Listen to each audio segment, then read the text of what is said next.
Pendapat saya sendiri tadi memang pasti akan ada pro kontra ya terkait dengan regulasi pembatasan barang-barang impor ini di platform digital. Tetapi yang tadi kami pastikan di awal bahwa tujuan dari revisi ini adalah kami mencoba bagaimana kita bisa membangun ekosistem e-commerce yang lebih baik, kemudian juga bagaimana kita bisa melakukan pengutamaan kepada pelaku usaha di dalam negeri sehingga pada akhirnya tadi lebih banyak memang yang kita harapkan adalah platform digital itu dibanjiri dengan produk-produk lokal Indonesia itu sendiri. Pastinya tentu ini semua ini kita berharap bantuan dari para pelaku usaha, baik itu e-commerce maupun juga bantuan dari masyarakat. Yuk kita sama-sama mulai mengkonsumsi, membeli produk-produk dalam negeri yang pada akhirnya tentu itu akan membantu para pelaku UMKM kita.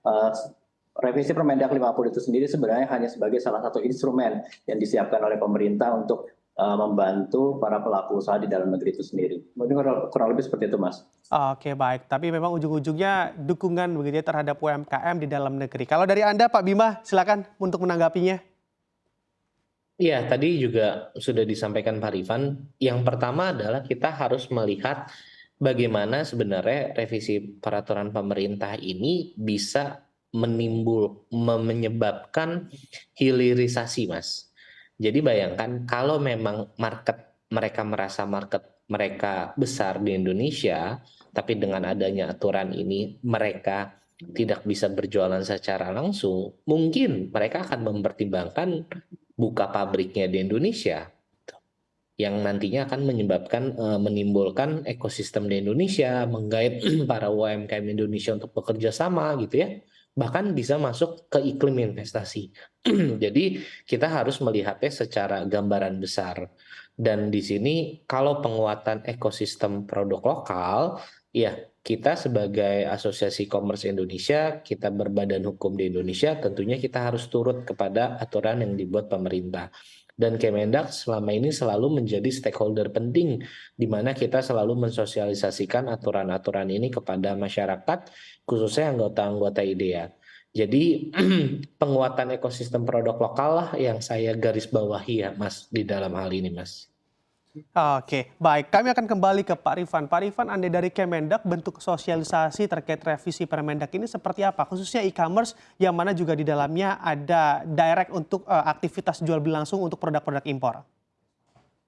Ya, secara prinsip memang nantinya akan ada dilakukan sosialisasi terutama terhadap para pelaku e-commerce di Indonesia, platform digital, marketplace dan sebagainya itu secara bertahap dan kita juga sebenarnya meminta juga bantuan kepada para pelaku usaha marketplace itu sendiri untuk bersama-sama dengan Kementerian Perdagangan membantu mensosialisasikan kepada para pelaku ataupun pedagang merchant-merchant yang memang berjualan di platform digital itu sendiri. Jadi sehingga pada akhirnya kita nggak bisa bekerja sendirian. Yang kita perlukan adalah kolaborasi semua pihak, baik itu pelaku platform digital maupun para pelaku usaha pedagang yang berjualan di platform itu sendiri. Dan tidak hanya kepada para pelaku usaha juga, kita juga mencoba terus melakukan edukasi juga, membangun literasi juga kepada masyarakat. Yang tadi disampaikan oleh Mas Bima, kita punya program bersama yaitu Bangga Buatan Indonesia, dan itu juga kita terus literasikan kepada masyarakat sehingga pada akhirnya tidak hanya bangga, yuk kita mulai merubah pola pikir konsumen Indonesia, tidak hanya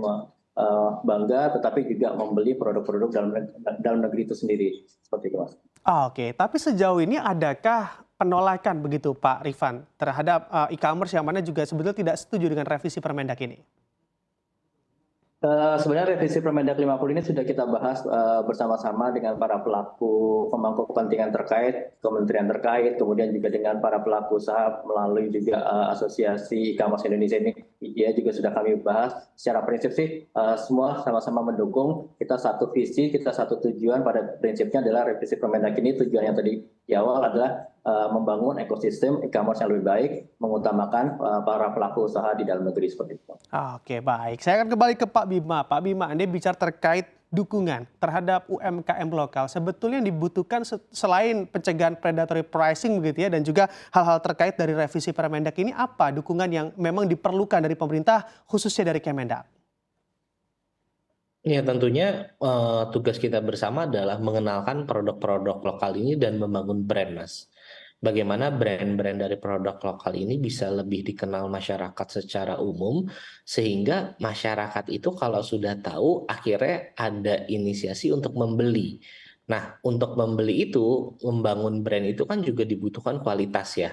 Nah, kualitas yang bagus itu saya yakin kok teman-teman saya banyak sekali ketemu brand-brand dan saya juga bekerja di brand lokal gitu ya.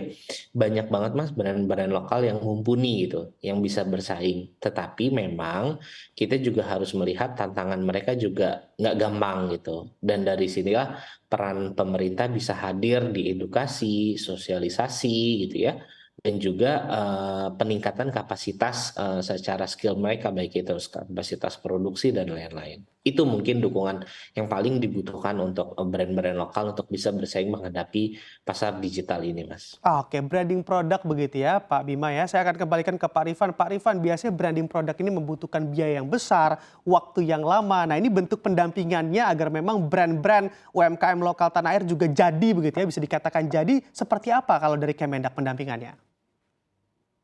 Pendampingan yang dilakukan ke Kemenak sebenarnya ada beberapa hal, beberapa tahapan yang mulai dari yang kurasi kita brand-brand awal, kemudian ketika dianggap berhasil juga salah satunya adalah brand itu bisa masuk ke dalam penetrasi ke pasar e-commerce, dan tentunya yang paling utama lagi ketika brand itu sudah siap lagi akan kita bantu juga terkait dengan pasar ekspornya seperti itu melalui kantor-kantor perwakilan perdagangan Indonesia di beberapa negara seperti itu. Itu salah satu hal yang kita coba. Memang tadi branding itu kita nggak bisa bekerja sendiri. Kami juga dari sisi Kementerian Perdagangan juga bekerja sama dengan asosiasi, bekerja juga sama dengan beberapa kementerian KL terkait, dan juga kami juga berkolaborasi dengan perguruan tinggi yang memang punya unit inkubasi terhadap UMKM serta pemerintah daerah. Kita coba bagaimana membangun brand lokal itu sendiri bisa masuk ke dalam pasar digital seperti itu.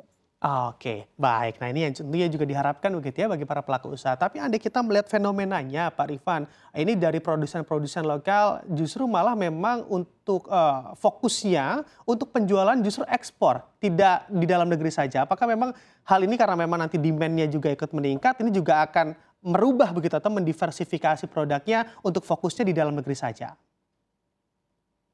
Ya, itu juga sebenarnya tergantung dari segmentasinya. Memang kalau kita bisa melihat bahwa pasar dalam negeri sebenarnya memiliki potensi yang besar seperti itu. Itu yang kita harapkan sebenarnya. Yuk kita mulai teman-teman dari pelaku usaha UMKM juga mulai melihat nggak hanya melihat dari sisi pasar ekspor, tetapi juga melihat pasar nasional yang memiliki akses yang lebih luas lagi seperti itu, dan potensinya juga cukup besar untuk pasar dalam negeri ya. Jadi artinya dalam tahapan lah. Kalau memang sudah siap untuk ekspor, akan kita dorong ekspor, tetapi memang ada beberapa hal yang perlu kita bangun juga. Pasar dalam negeri ini juga punya potensi yang bisa dimasuki oleh para pelaku UMKM itu sendiri seperti itu.